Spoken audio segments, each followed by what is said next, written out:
perkenalkan, nama saya Fania Anjani Wahidah dengan NIM 860315955. Saya dari Prodi Pendidikan Guru Sekolah Dasar Universitas Terbuka Surabaya.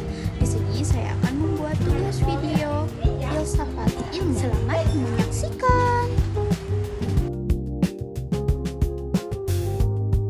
Yang pertama, bagaimana filsafat ilmu mengamati dan memperkuat eksistensi, keilmiahan, serta nilai-nilai dalam ilmu pendidikan.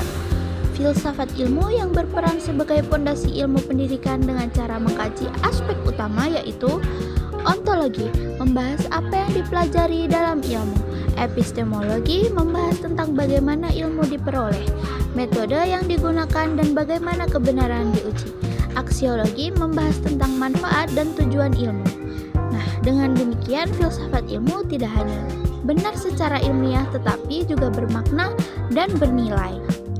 Yang kedua, bagaimana pendidikan yang bermakna dan bernilai turut memperkuat perkembangan filsafat ilmu.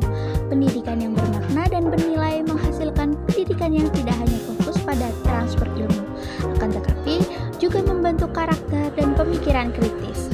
Hal ini dapat memperkuat filsafat ilmu karena 1. Mendorong refleksi terhadap tujuan pendidikan. 2. Mengembangkan berpikir secara kritis terhadap teori dan praktik pendidikan. Yang ketiga, pendidikan sebagai sarana membentuk manusia yang utuh, intelektual, dan moral, sehingga pendidikan menjadi ruang aktualisasi dari konsep-konsep filsafat ilmu. Yang ketiga, mengapa filsafat ilmu disebut sebagai pisau analisis, ontologi, epistemologi, aksiologi dalam membedah persoalan pendidikan.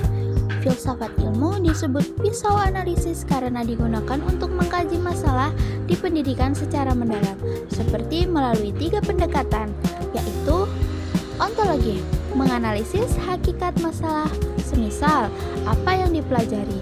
Epistemologi, mengkaji cara memperoleh solusi, seperti metode pembelajaran yang tepat. Aksiologi, menilai dampak dan nilai solusi tersebut, seperti manfaat dan ilmu yang diperoleh. Dengan ketiga aspek ini, masalah pendidikan dapat dipahami secara menyeluruh. Yang keempat, contoh konkret penerapan filsafat ilmu dalam praktik pendidikan. Contoh penerapannya, yang pertama, kebijakan kurikulum, di mana menyusun kurikulum dan mempertimbangkan nilai, isi materi, dan cara penerapannya. Yang kedua, proses pembelajaran, yaitu guru menyusun dan memilih metode pembelajaran aktif yang lebih efektif secara epistemologi dan bernilai. Yang ketiga, penilaian pendidikan evaluasi tidak hanya mengukur kognitif, tetapi juga sikap dan keterampilan sebagai nilai pendidikan. Kesimpulannya, filsafat ilmu memiliki peran penting dalam pendidikan sebagai dasar berpikir kritis, alat analisis, serta penentu arah dan nilai pendidikan.